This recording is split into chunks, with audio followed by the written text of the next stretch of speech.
Hello everyone, this is Helios Raven. I tell you how to do it, even if you don't care. And what we're going to do now is we're going to complete the pieces we've been working on. Forgive me, I'm little lost for words today. And, excuse me, what we're going to do is we're going to use some black wash for the final step of the pieces. Now what the black wash is going to do, it's going to get into those crevices and see how it looks all nice and shiny and new and fresh off the factory line. Well, we don't really like that much, so we're going to take this and we're going to paint it over the metal pieces to give a more worn, used look that would be more appropriate for something from more appropriate for like these war machines of the Imperial Guard and such, since they don't sit there shining them all day. Oh no, there's probably one or two Imperial Guardsmen or so that want them all cleaned up, shiny for each one, but Adeptus Mechanicum just wants them to work. So my Adeptus Mechanicum army, dirty and moldy. Now the thing to keep in mind with black wash is that the new wash system is it isn't like the old inks where, you know, zip it's done. You actually have to apply a couple of coats to get your desired look that you want. Or even if you put it on very heavily, you still aren't going to get that much of a dark look on the first time. So we're going to sit there, paint this all up.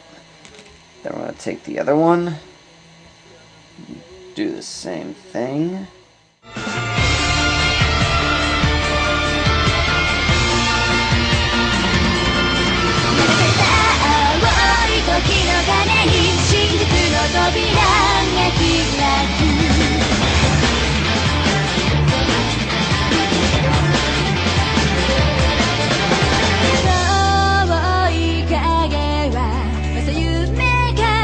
Sorry about that.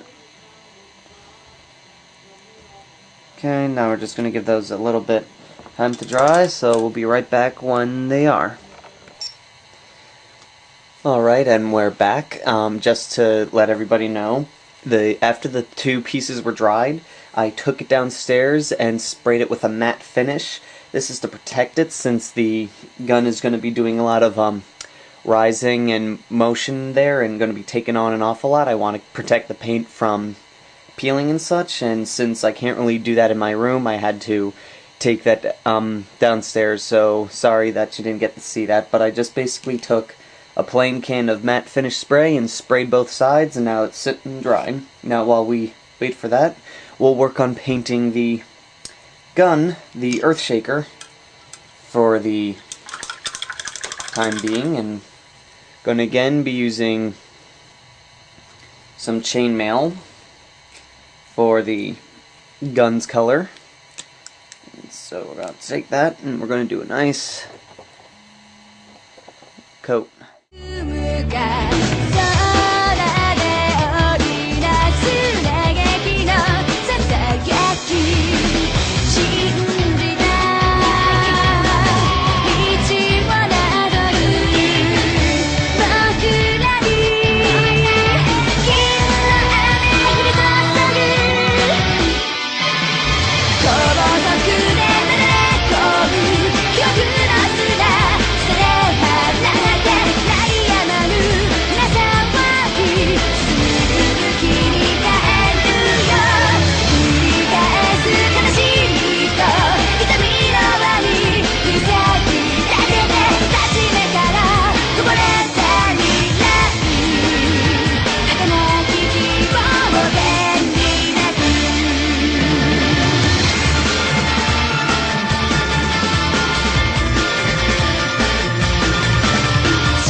しか息をした瞬間光満ちていた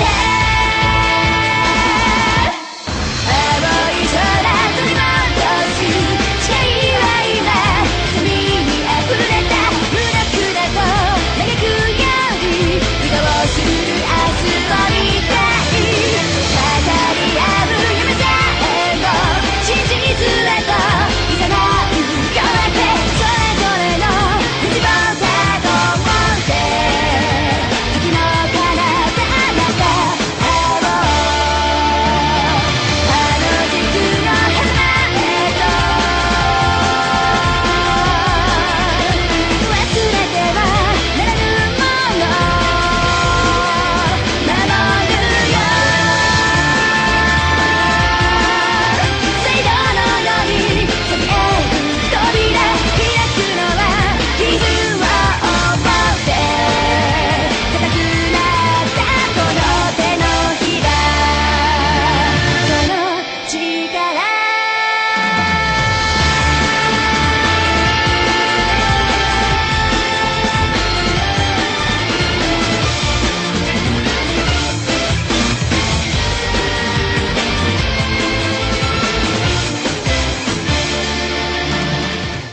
Alright, now that the Earthshaker cannon is painted up, we can move on to the next color scheme, which is going to be a touch of Dwarven Browns.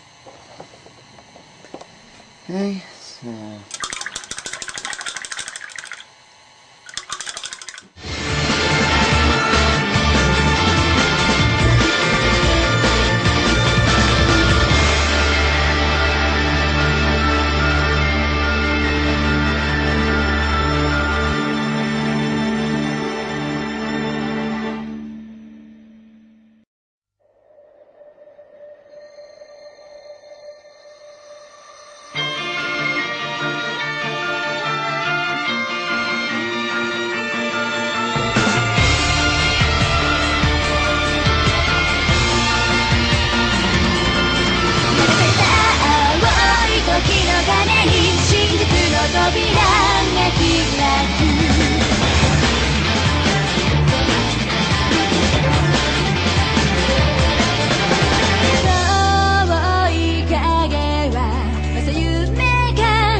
We're going to move on to the next paint color for it, which is the Shining Gold. This way we get a nice brass look. And then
をした瞬間光満ちていた青い空取り戻す誓いは今瞳に溢れた無力だと嘆くより笑顔する明日を見たい語り合う夢さ Okay. Now that we're done there, I'm leaving this piece an off color just to give it a little bit more of a distinction. Not really because I just forgot to or anything like that. It's just I just want that piece a little bit darker since it does have the ring around it, and that's basically it. So now we'll move on to the next thing, which is I'm actually going to go back and touch up a little bit of this because some parts got a little ruined. So we're going to do that really quickly. 真実へと誘うよってそれぞれの一番だと思って時の彼方また会おうあの軸の花へと忘れてはならぬもの守るよ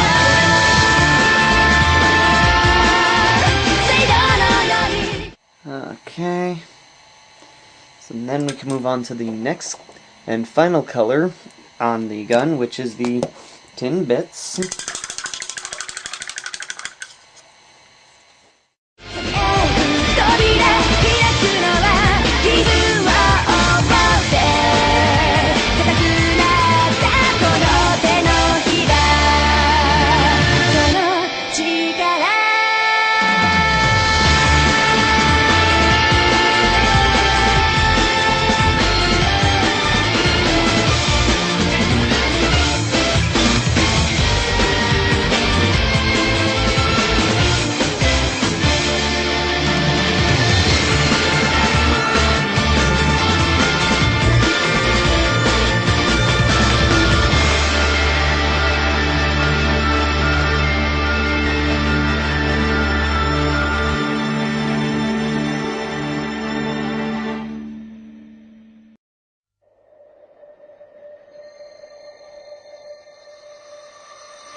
'Okay, now all that is done, and with our next video we will work on highlighting. So, until next time, this is Helios Raven, signing off.